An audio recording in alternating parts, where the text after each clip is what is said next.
Here they were upside down. So when I see these upside downs, this is typically a result of paying for the product in 1 month and invoicing for it in another month. Sometimes companies won't bill for the product until it's delivered, but it's been sitting on the shelf for a month while they've been working through a project. There are ways to deal with that. Again, you can do down payments and then do the progress invoicing through the project, which will keep it all evened out.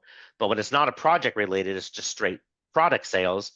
One way to deal with this is treating all of your products as inventory. Now, inventory doesn't mean you stock it, but this is the nature of the way inventory works in accounting is that when you purchase something, it doesn't hit your P&L. It sits in a balance sheet account, an inventory asset account. And it's only when you invoice it to the customer is when it brings the cost down to the P&L. So now you get both the revenue and the cost hitting the P&L in the same month because they're being done by the same transaction, the invoice.